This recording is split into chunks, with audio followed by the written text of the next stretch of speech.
asking them, why don't you buy a house? We don't know. Then alhamdulillah, we were able to get this information to these people, and they were able to buy a home, and their children are going to buy homes. So alhamdulillah, we tried to go and give back and do what we can to get to the community. We also create jobs. We're always hiring people, inshallah, to work with us. Currently in the Houston area, I believe they're looking for one person part-time. So inshallah, if anyone knows someone that wants to work part-time on Fridays or the weekends, then inshallah they can contact me and we can put them in touch. Lastly, the whole program is based on intention.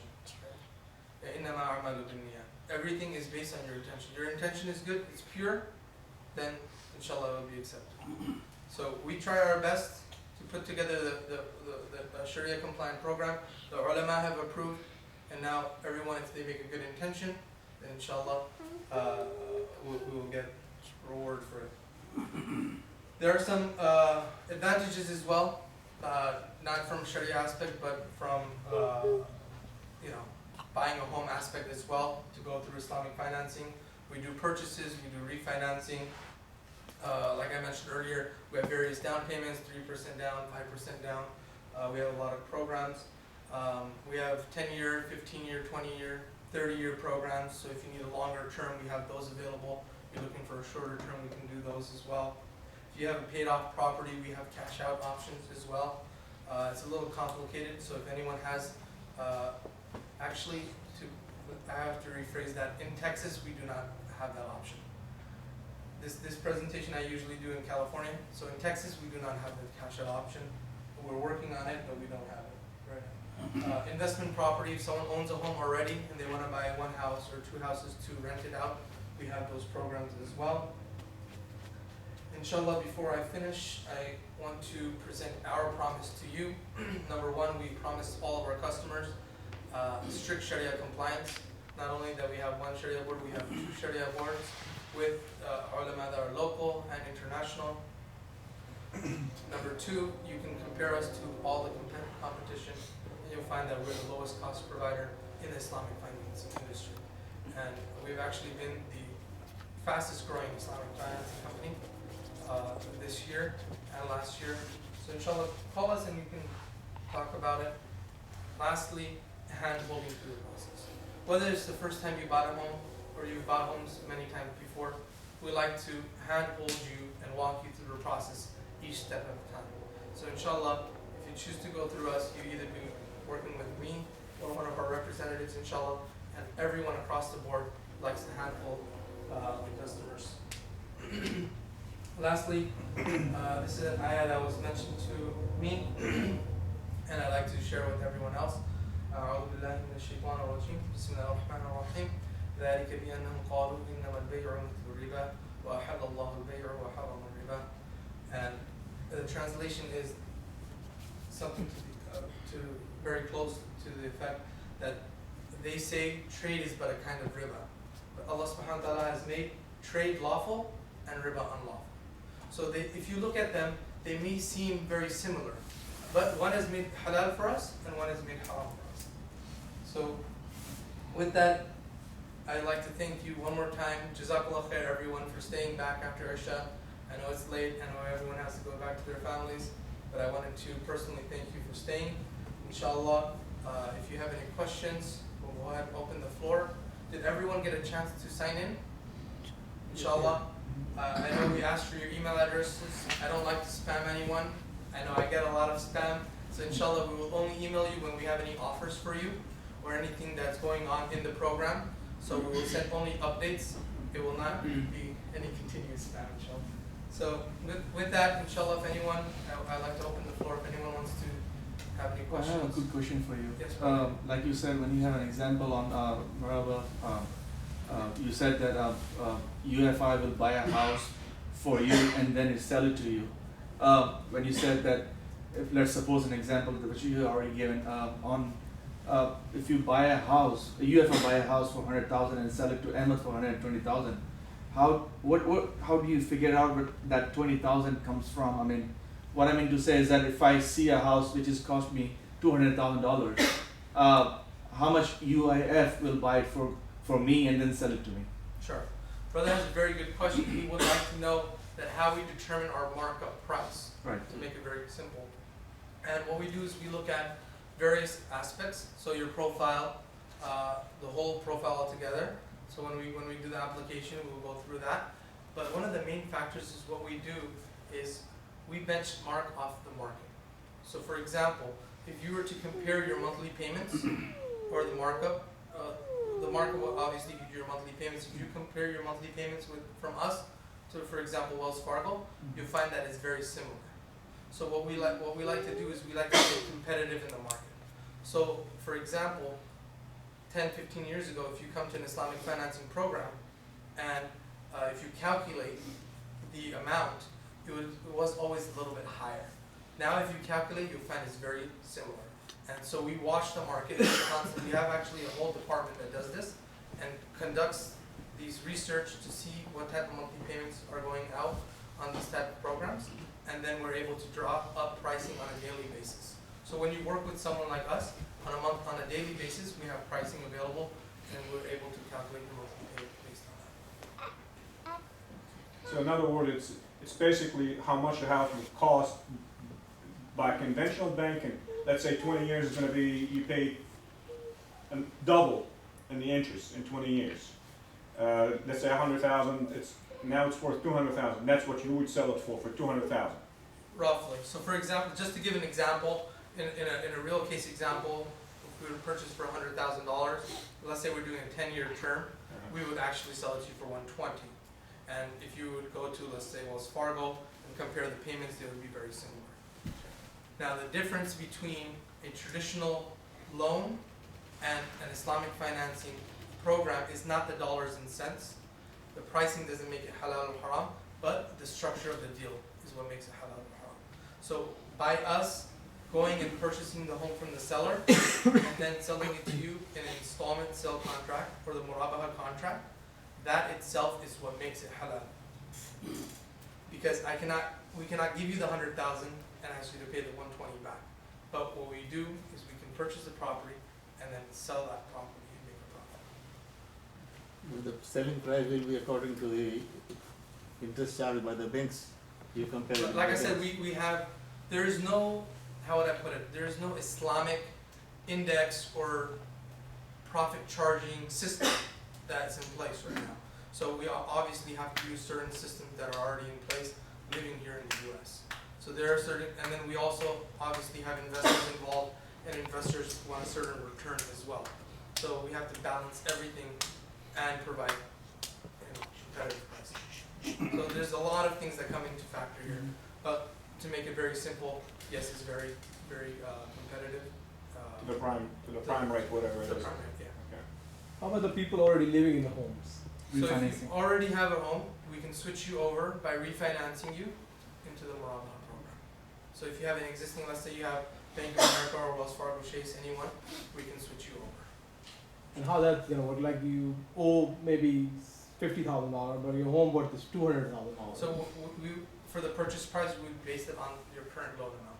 So for example, the way a refinance transaction would work, it's a little complicated. I'll try to go over it once. If someone has more questions, we can talk one-on-one, explain some more. For example, brother said that he owes $50,000. So we would purchase the property from you at $50,000, pay off your existing bank. Now the bank is out of the picture, and then we would establish a murabaha contract with you for the $50,000 plus the profit over the 30 years, 15 years, 20 years, whichever you choose. So you do that on new construction? New construction, are you talking about while it's being built or it's? No, it's like just a lot and I want to build a new house. If you build it on your own, Yeah. currently we do not have any programs for that. If you're buying it from the builder, like there's someone is building a tract, we can help you with that. What The about issue- commercial? We do have a commercial department, they do commercial real estate. They do commercial real estate, yeah, they don't do any businesses. So I can put you in touch with them and show you. I personally don't handle the commercial ones, it's too complicated doing both. How would that work with flipping homes? That's a very good question. We won't be able to finance properties that are really beat up, so the property needs to be habitable. So I'm not sure if it would work if you're constantly flipping homes. I'm not sure if the program would be. Okay, well, you buy and fix them up and you're trying to sell it back. Yes. Let's say within a year frame. Yeah. At the moment you buy the home, usually it's not trash, but If it's the livable. property, if your property is habitable, we should be able to finance it. You would have to obviously buy it as an investment property. And if you're gonna conduct a sale, after 6 months, you shouldn't have any issue with that. So you have to wait 6 months.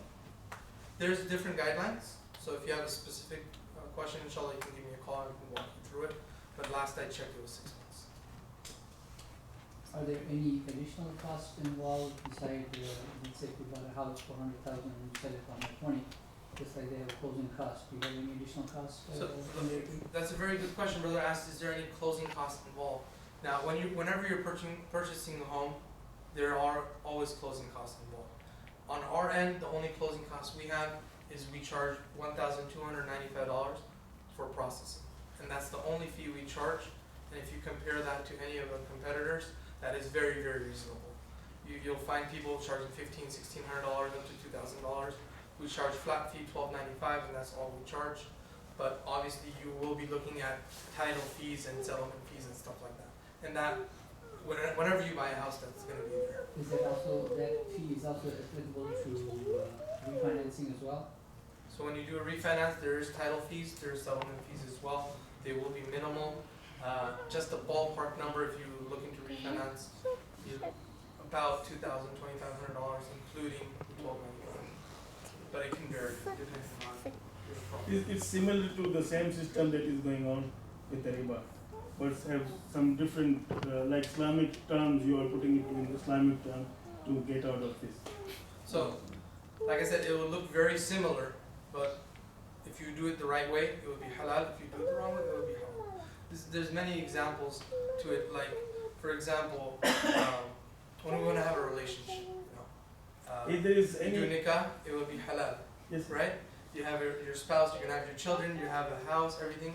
You maybe even have the same place, but if you don't do nikah, you still have children, you still have the house, but one will be halal, one is haram. So the outcomes are very similar, but one is done right, one is done wrong. but since it's an Islamic system, do you have anything for the poor people? I would like you to elaborate on that if you can. I didn't understand the question.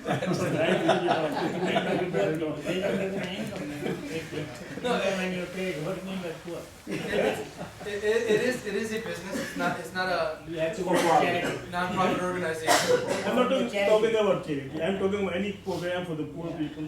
They cannot handle such a interest in everything, so they have It is something actually less for very them. affordable. The program itself is actually very affordable, but I do want to clarify it is a business where it's not a non-profit organization. We do have programs for first-time home buyers, if you want to put it that way. People that are younger people or people that are just getting into the buying a home. We do have the lower down payment programs. We work with those people more so we can accommodate them. So yes, we do help. We try it as much as we can, but obviously we do have certain guidelines and limitations. So putting on different way of this question, if somebody want to buy a home for $20,000, you will help them. Yes, we Okay. can. We won't turn it down. Okay. It's a So equal, they are helpful. equal housing. What if somebody wants to put a higher amount of down payment? Most welcome. Because most of the time in US, this economy or where you go to a Wells Fargo or any other banks, if you put a higher amount, they usually don't do refinancing. I mean, they usually don't do financing to you. Oh, we Because do of the- accommodate that. If you put a higher down payment or you have one of our minimum down payments. It doesn't matter. Okay. What about insurance? Huh? What about insurance? Do you have to insure the property? The property, the hazard insurance, yes, you will need to have insurance. Well, that's contradicting right now. So there are differences of opinion about insurance, but the ijma, everyone together says that if something is required, like for example, you can't drive a car without insurance, so you have to have the insurance. You can't buy a house without insurance. There's no way around it. So you would have to. you can get the insurance. It would be permissible in some aspects. I'm not saying it's permissible across the board, but the general ruling, and obviously I'm not a scholar, I don't want anyone to mistake me for a scholar. There's many, ulama and scholars here, you can always consent and ask them, but from what my understanding is that's what, as long as it's required. Can you elaborate on that 1 year period that you mentioned when like unforeseen situation happens in somebody's circumstances? How does that, So, 1 year, how do you? That's generally if someone is in a hardship and they're going through a tough patch, we will work with you for 1 year. As long as you have a hardship going on, you lost your job, something happened. In that time, scholar थोड़ी है either sell a home, अच्छी so you बात can है cure, लोग बाद में पूछते थे or क्या you can, वीडियो बना के दे देंगे देख लेना फिर if you can't इनका sell कोई the home, फ़ोन नंबर वगैरह है get a job. Well, I ये mean, we work मुझे with, नहीं पता depends on what your situation is. Card कागज सामने brochure I got one more question for you card before I go. Yes. I know quite a few people. They came recently to United States and they have money. Obviously, they had.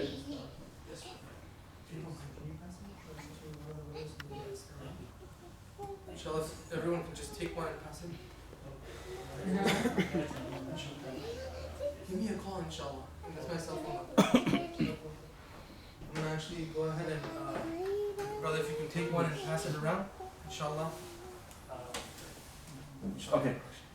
If somebody comes from any part of the world and comes to United States and live here, they don't have a job right away. They don't have a business right away. They usually what they do is they sell their homes or their properties overseas, and then they move down here and they have money back there, Yeah. and they want to buy a house. How do you help them out from that situation? So, like I mentioned, Because- there's certain guidelines, there's certain restrictions.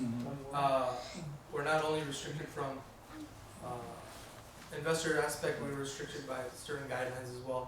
Like you would not be able to